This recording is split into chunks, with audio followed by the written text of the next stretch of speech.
My name is Tsholo Mogotsi. I'm the Director for Economic Development Facilitation at the City of Johannesburg. Congratulations on your involvement in hosting Demo Africa 2016. This has been an incredible initiative. Yes, it is. We're very excited. We're very happy that Demo Africa have had the confidence to give us this event to organize this year. So, just last week, in fact, this is part of an ongoing initiative you guys have called Fagukes, right? That's right. So we have a digital festival that happens every year that is anchored outside of Braamfontein, which is Johannesburg Digital Entrepreneurship Hub. And it's a celebration that continues up into September. And this is a time where the entrepreneurship ecosystem across South Africa is focused on Johannesburg, and everybody's up here in Joburg. So it's been a very, very exciting week. So this basically is the highlight of that initiative, I'd say. Absolutely. This is definitely the highlight. It's very exciting to be here. There's so much excitement about Demo because we don't have many events like this that are pan-African. So there are many events happening in Africa, but there aren't many pan-African events where there's participation and involvement from across the continent. And Demo Africa is definitely the most preeminent of those events. And let's talk about this quote-unquote space race that cities across the world and indeed on the continent are in to become the most connected cities. I know certainly in South Africa, you guys in Tshwane have, Cape Town, Tshwane and Johannesburg are in this tussle to deliver on this mandate, to deliver the most connected city on the continent. How far along are we in terms of that, and how far ahead do you think you are of Tshwane and Cape Town? Well, we can confirm that, first of all, we're the first out of the block, so the rest are followers. and secondly, we have the largest network, and we have the fastest one. Right? For us, this is really about municipal infrastructure as a basic service. So for us, it's not a gimmick. The city is in the process of creating a municipal entity that is providing telecoms and broadband as a municipal service. So we're in this for the long run. It may seem like it's a space race now, but maybe other people are going to run out of steam. But for us, we're here for the long haul. And, just like every resident deserves to be connected to the grid in terms of electricity and water, we think it applies to bandwidth as well. So I live in a northern suburb neighborhood in Johannesburg, one of the green leafy suburbs, older suburbs of Johannesburg. Lovely area. They've been digging up the whole area, fiber being placed. It seems private entities are jumping on the bandwagon in a big way in upgrading the broadband infrastructure in the city. I'm just curious to know where they fit in your plan. Are they partners on your plan? Do you piggyback off their infrastructure? What is the interaction between the private interests in the space and the public interests? Well, obviously, we're rolling out a very high capacity network. So we offer it wholesale to the industry, and we do have quite a few customers that are including the big network service providers, the household ones. They're our customers. So the Vumas, the C Fibers, those chaps, and the MTNs, as big as even the mobile telcos who are now dabbling in the space. Correct, yeah. So, but we're also quite interested in last mile because you have to understand that you're definitely in the target market for Vumatel, but not everybody who's a resident of Johannesburg would fit into the profile of that market. So you'll see that they are, for example, in the suburbs, middle-class suburbs of Johannesburg, but they're not in the townships. Right? But everybody deserves to be serviced. So there's a certain level of service, a basic minimum service that we think everybody deserves, and where the private sector is not looking at filling that gap and there's a gap in the market, then obviously we have to go last mile and make sure that everybody gets access. So we have a program of free Wi-Fi hotspots that we've rolled out. There's now more than 1,000 in Johannesburg, and we're going to continue until the entire city is covered. And so typically what sort of access are you allowing? Is it zero rated? Is it capped to a certain amount per individual? How does the average Joburg citizen go about accessing this service? It's currently capped at 200 megabytes a day. Which is quite a good plan. That's about 6 gig a month, which is more than what you'll get in most of these plans that you pay for. So it's a good plan, but obviously, we are creating a new municipal entity, and so we're quite interested in reviewing that business model and seeing what works over the long term. And so tell me what's happening with the existing infrastructure. We know there's tons of cable under the ground. Much of it, unfortunately, is ripped out by people, trying to rip it out the ground and sell it. That's unfortunate, but much of it still remains. And tell me how, if anything, or, the plans you have around repurposing copper that was typically used for dial-up. Look, unfortunately, we don't have any of that kind of legacy infrastructure. So, I think Telkom is the one that probably owns most of that infrastructure. We do have some copper cabling, but it's for power purposes rather than for telco. And so we don't have that problem as such.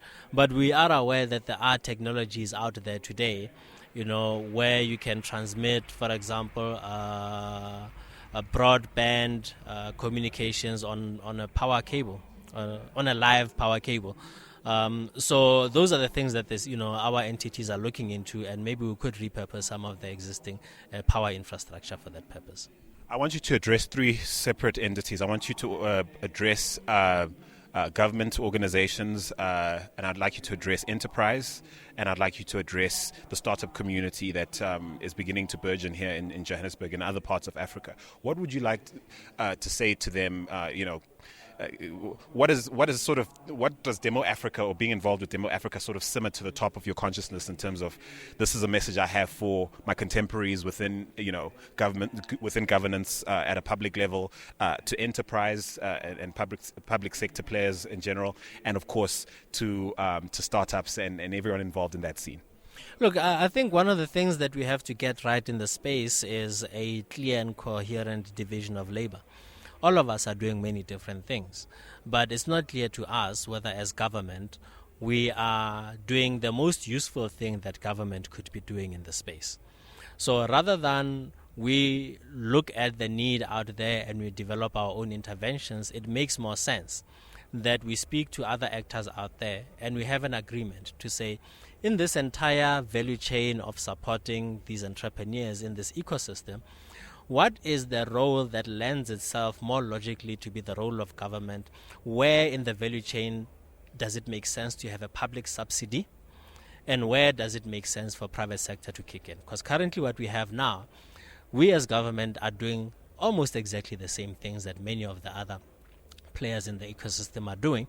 We all have enterprise development programs, we all run accelerator programs, we all support incubators. So there's no distinction from a programmatic level where you could easily say this is a government type of program and this is a private sector type of program.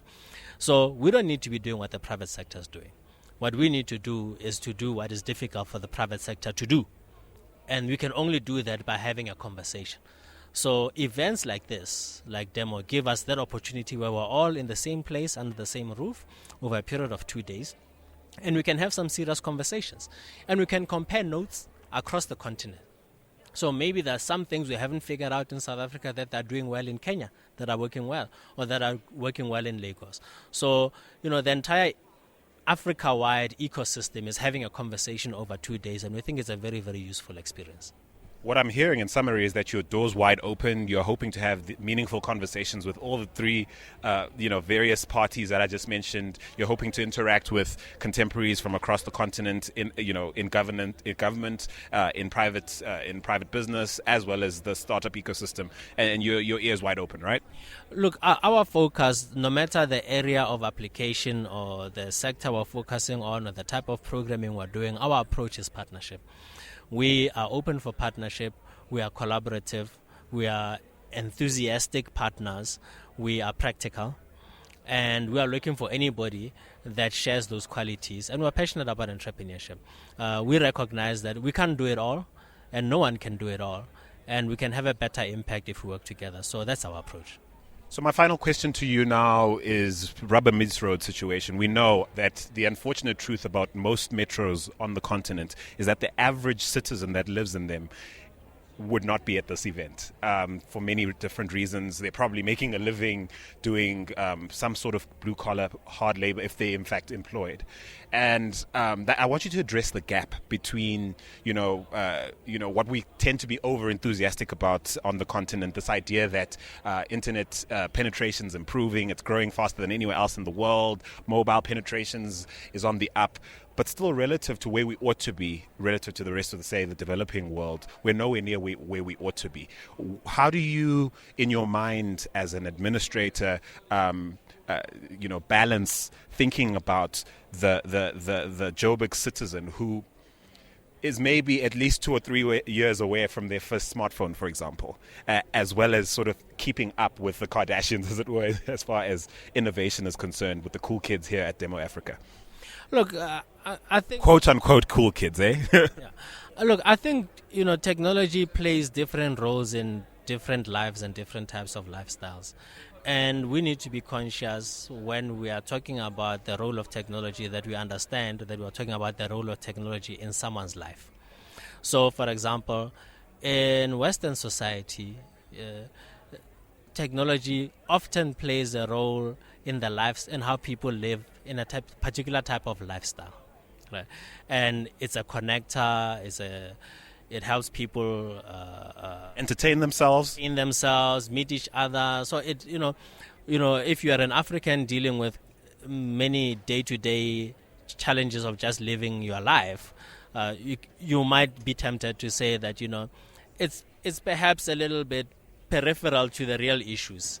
So if you're talking about that context where you are an African in an environment where there's scarcity in terms of access to economic resources, access to certain types of basic things that you need in life, there is a role for technology to play, but it must be relevant in your context. So we are not in short of entertainment solutions in Africa. We're in short of solutions that address our basic needs. So that's why we are seeing and we are supporting an abundance of startups, for example, that are involved in power, in water management, in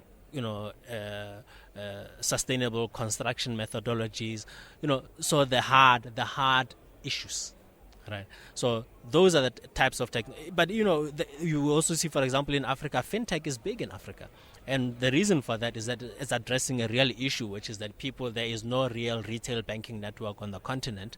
I've got family in Tabanchu. I need to send money home. I found a job in Joburg, and it's no use to me if I can't send money efficiently home. It's sometimes as basic as that. Correct. So if I believe that people that are innovating and developing solutions, as long as they maybe take a design thinking approach and they're coming up with a real solution to a real problem, where there's a real market, right?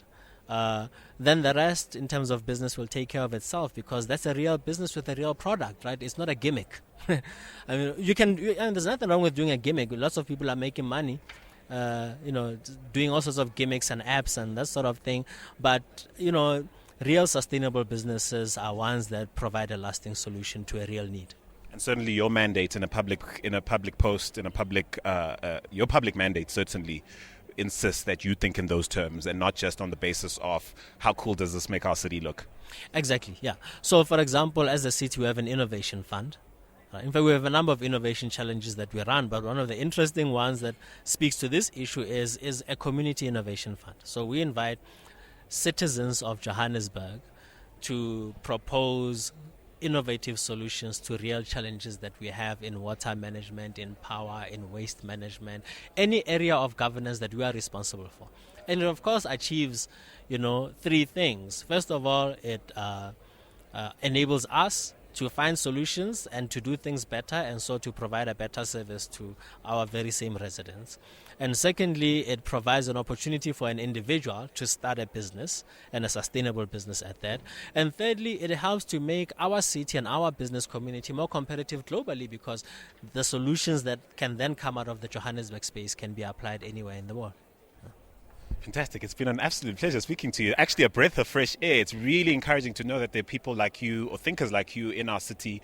I think it's so tempting. The media fraternity is obviously quite guilty of just assuming that we don't have the best people, the right kind of thinking, taking care of our public interest in places like the city of Joburg. And it's been an absolute pleasure speaking to you. Thank you. I'm really honored. I appreciate the opportunity to speak to you, and thank you for your kind words. Great, man. And I genuinely mean that, man.